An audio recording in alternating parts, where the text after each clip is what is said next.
Hi, welcome to Reimagining Main Street. I'm Laura Richards, and I'm here today with Patrick Lee, and Pat Newby is joining us.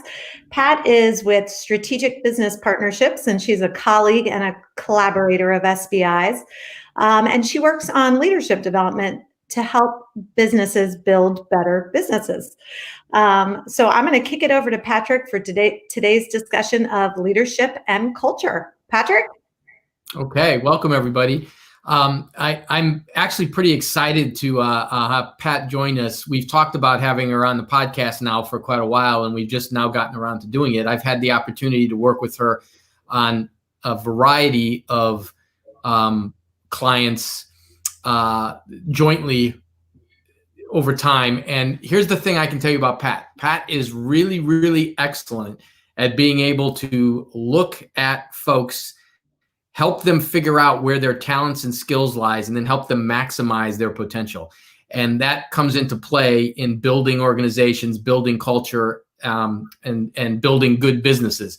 So what I'd like to talk about today, Pat, is let's talk about culture first and get into how we build culture in organizations and what that looks like. I think that a lot of folks out there who are in business or pay attention have heard corporate culture. They get a sense of what that might be. But where I think things get a little bit complicated for folks is I don't know if folks really truly understand how culture exists even in a small organization. An organization of 2, 3, 5, 10 people has a culture the same way an organization of 2,000 has a culture. So let's just start with this. Define for us corporate culture. What does that mean? Well, Patrick, I'm happy to be here with you and Laura. Thank you for the invitation. Corporate culture. Corporate culture consists of the values, the beliefs, the behavior, just everything we do, how we interact with our employees, our clients, our vendors in the community. And it has a lot, it influences the organization from an emotional standpoint, from a relational standpoint. And, when I look at it from large corporate environment, I think, because all large corporations were at one time a small business, I think they maybe started off with great company cultures. I think over time, as companies grow, the focus has a tendency to move away from some of the internal things that made them great to really focusing on growing and maybe the bottom line. So I think when it comes to small businesses, they are in a unique position to really be intentional, to be very conscious about what that corporate or business culture will be. I am not sure, just from my experience working with small businesses, especially those that are starting up, that they really understand the importance of culture. So when I think of starting a business, my first question is, what is your why? What is your purpose? What impact do you want to have on your team, your community, and on the world? And that's when you start laying the foundation for culture. What are your core values? So the vision, the mission, the core values. What is your value proposition?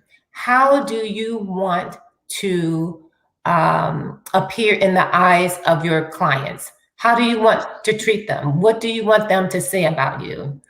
Building that culture is then about how do you take those things that you've used to define the company and communicate it and infuse it into the rest of the team until it's a part of their DNA, so that they understand how they need to show up, what your expectations are. Because as we know, as your company grows, you're not going to be the only one interacting with clients and stakeholders. And your reputation and your integrity are key. And so you want to find a way to make sure that everyone who represents you is carrying forth the message and the image that you have worked so hard to put in place. So I start off with clients with what's your vision? What's your mission? We go through core value exercises. And then I ask them, what is that going to look like in your business? So if you believe in honesty and trust, what does that look like? Because you'll need to be able to communicate that to people. You'll be able to need to demonstrate it as importantly as communicate it. They need to see you living it each and every day.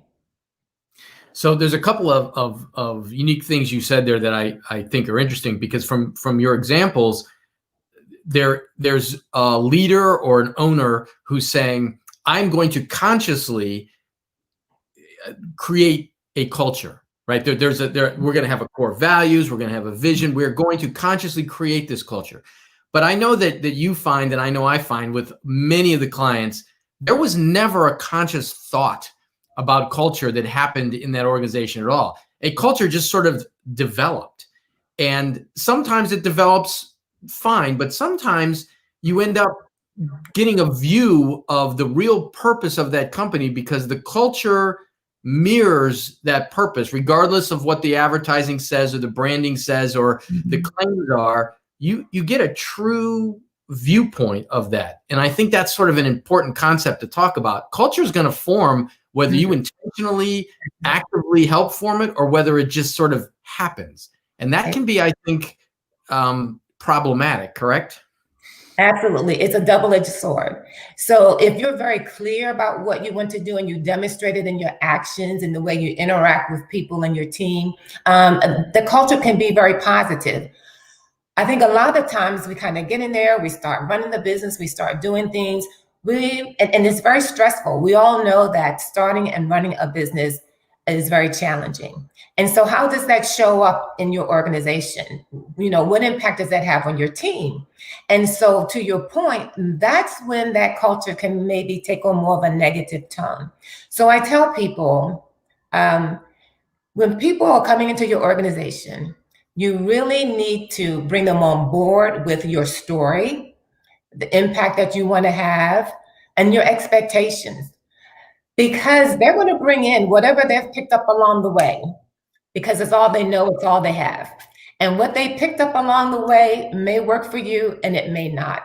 And so what I emphasize, I say, you know, when people come on board or working with your organization, it could even be customers. I mean, I have customers I've had to turn away because their values don't align with my company's values. I tell them, you have to share your expectations. And then later on, if something happens, if there's behavior that does not align with those expectations, now you at least have a starting point where you can say, let's go back to what we discussed when you first started. These are my expectations. Here are my observations. We need to talk about how we're going to bridge the gap.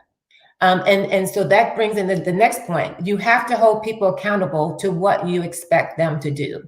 So if you want your business to operate a certain way, you have to share what that is, have people understand what that looks like.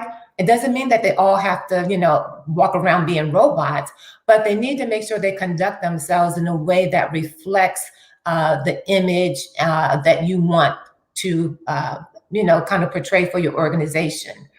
And then you need to go back and see, are they doing what we agreed we would do? You know, I also say you want to create an environment where people are committed and not compliant. You know, as you look at large organizations, we have that employee handbook and we have rules and regulations.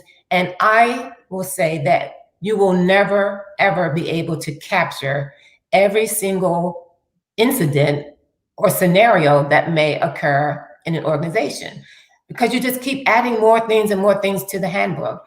I think if you have a foundation and a framework that you establish for your organization, people then know the boundaries within which they need to work.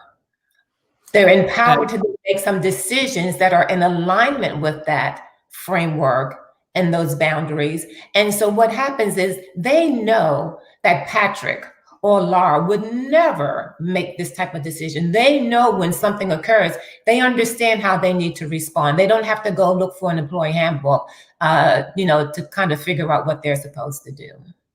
And I think there's two words there that need to be sort of emphasized. One is, you know, we say core values for a reason. We're not just throwing the word core in there. I mean, we can all list values, but we're going to demonstrate the core values, the ones that have been imparted, that are truly believed, and that everybody sort of has that understanding of, and that helps guide.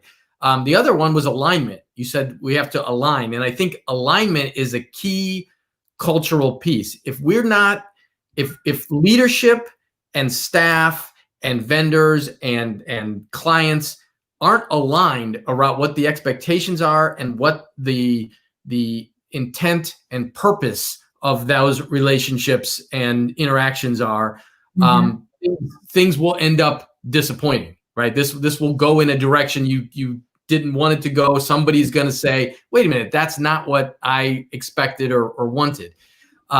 So let's talk about that a little bit, because what you're sort of suggesting is once you've established culture, your hiring needs to be a lot more about that piece of it than simply skills, availability, right price range, live down the street, right? And how you then go about cultivating and developing people has a lot to do with that piece of it too. It's not simply, do you need do you need a course in Excel, or, do you know how to work this? It's more, are you aligned to what we're about? Does that work with you? Are you able to be a good ambassador for what our core values are to clientele and to our community? Yeah, absolutely. We know HR. Why do we have HR? One, to hire people, to fire people, and to just put out fires. And so, hiring is an expensive proposition. And so if we took those same dollars that we used constantly hiring, if the culture is not right, we're going to have a revolving door. People are going to be in and out all the time. And so, they say people don't leave a job, they leave their manager. It's the environment. A lot of people love the work they do. They just cannot, the environment doesn't work for them. And I found that with a lot of my relatives who are millennials, because they are about the quality of the work environment. Baby boomers live to work, millennials work to live. And I like their approach to life. And so I think if we spent more time really understanding what we need in the workplace, what's the combination of attitude, technical skills that will allow everyone to work together. I tell people, you don't want a whole team of A types. It just isn't going to work. And so, I think if we spent, first of all, we have to, hiring and interviewing, I think is very difficult. I'm not sure people put as much energy into it as should be, as there should be. So we really need to understand who we're hiring, how do they conduct themselves, what are their beliefs, how do their beliefs align with our beliefs? Are they team players, or are they coming in to be the hero, or are they the victim type? You really need to understand what you're bringing in, because once you bring someone in, trying to, turn them into the direction that you need them to go may be at best difficult, if not impossible. And two, you don't want to just kind of get in that steady churn of always having to bring in more people, because that's taking energy away from really building your team and moving things forward. And we all know if you have one bad egg, what it does to the rest of the team. In addition to that, when you have someone in your organization and it's not working, you need to address it, because it's not just that person, but then it affects everyone else. And so, if you say, we expect the best out of everyone, and you have someone come in who's not performing and you don't address it, what does everyone else start to think? What happens to those core values that you say you're living to and are key to your organization? Now you're starting to put some doubt in people's minds.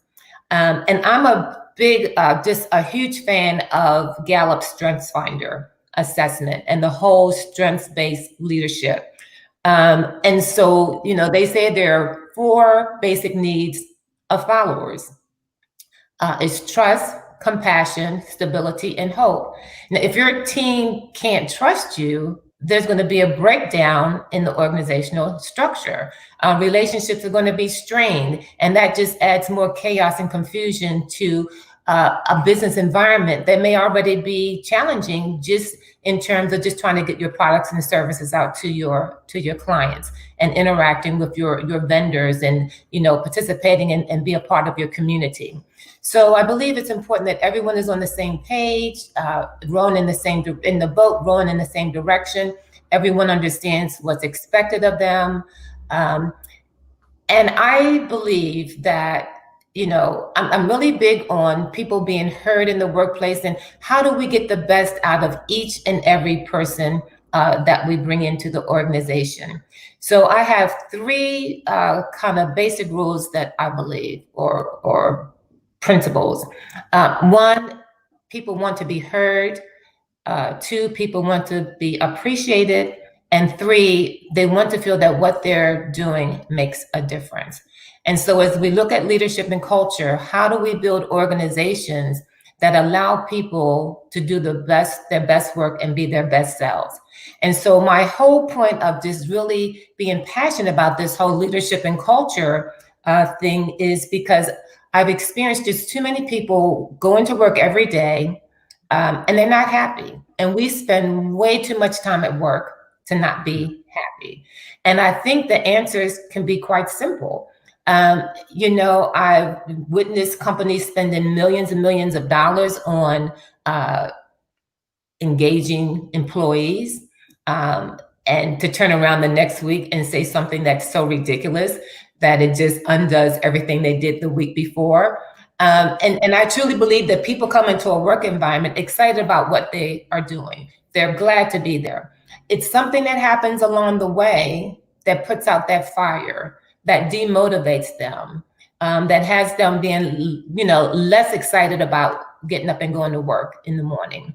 So my goal at Strategic Business Partnerships is to help create workplace environments where people are excited and they're looking forward to getting up and going to work each and every day.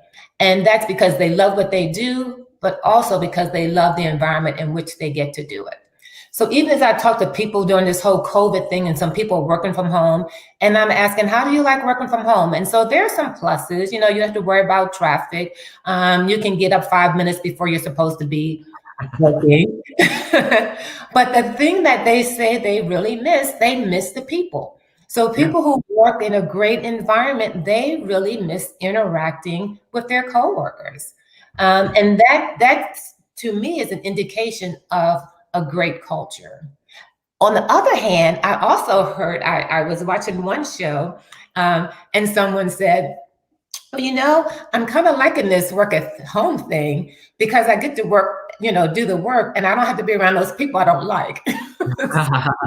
Yeah, I'm sure. Yeah. So culture is important. And I think, when you mentioned that, people don't necessarily think about it, and they're not necessarily very intentional about it. I think where it works well, and the exercise that I have people go through, I have them identify their top 4 core values. And then I ask them, how are those core values going to manifest themselves in the workplace? And so a couple of times I've been asked, but quite often, so do you want my core values for my personal life or for my business life? And I said, wow, they're different. And so it causes them to stop and pause. So I think, people who understand, business owners and leaders who understand what their core values are, and they bring them into the workplace, they are subconsciously creating that positive culture. And it's easy because it's just who they are. They are just bringing themselves to the workplace, and people see it, they can embrace it. And that's how it becomes, it just becomes a part of your DNA. It's the authentic piece, because we talk about that all the time. There was a point in time in business culture where advertising became as big as it is. But one of the things that advertising allowed people to do is it allowed them to fake to the potential customer what that potential customer wanted to see, right? So, oh, you want that? Well, that's us. The problem is once they interact, they find very quickly, is that truly authentically what you are or not? Mm-hmm. And so, those that are authentic are living their principles through their service, through the business. It's going to be easy for them because it is second nature. That's who you are. Mm-hmm. If you're trying to cover it up, it doesn't work. So I've one last question sort of to end on. I mean, we could go on with this topic forever, but one of the things that I've seen happen, and it's actually I've worked with some let's say slightly larger organizations than those 10, 12, 15 people, let's say 50, 75 employees, not enough to be huge, but enough to have for the employees to have a little more influence over things. Mm-hmm. What typically happens is the leader comes in and the leader puts forth their sort of culture. Here's the culture. And then everyone has to sort of adapt to it because they're the leader. They're putting it forward. Now we're complying, right? But with that many folks, they begin to lead quietly. Like the true core values begin to surface, even if they were never stated. And now the leader may say, here's our culture. Oop, I should be in the screen. Here's our culture. The employees go behave this way, and the culture ends up somewhere, over here, like where it's morphed to fit both. Now, a lot of times I see the leaders get frustrated, right? Mm-hmm. Because, well, I want this, but the reality of the influence that the employees have becomes another leadership piece thrown in. So that alignment is a two-way street. I'm sure you've experienced that. And what would you say to employees around how to influence culture or how to move things in a positive manner? Let's put it that way. Yeah, it's interesting. I was a part of an organization. I relocated to Ohio to help turn around an organization of about 300 people. And that was exactly the case. And I call that group of people the underground mafia. And so I think what happens is, people follow you because they trust you. You satisfy those needs, the hope, the compassion. I think it's worth listening. I think it's worth understanding, why are people following them, the informal leaders? Because everyone can be a leader. You don't need a title to be a leader. So what is it that they're getting from them? And what they're proposing may not always be in contradiction of what you believe. I think when you have a top-down, I'm in charge mentality for leadership, not allowing the team's ideas to help shape the organization, maybe this is when you start getting kind of that informal leader who sometimes has more influence than the actual leader who has the title. And so if we are comfortable with ourselves, and a lot of what I do is developing your unique leadership style. And once you become comfortable as a leader, you understand that you don't have to be in charge. You're really there to facilitate. You're there to give your team whatever they need to make things happen. And so that means that you may not always be front and center. And if someone else is better at communicating the message and helping to get the job done, we as business owners and leaders need to be smart enough to let them come in and do that in a way, as long as it's positive, as long as it's within that framework and those boundaries that we talked about earlier, because you want the organization to be the best that it can be. And sometimes we as the founder or leader, we can take it so far, but we should be surrounding ourselves in that organization with people who can take it to the next level. And so in this particular case, when I went to Ohio, they had people who could take it, so far.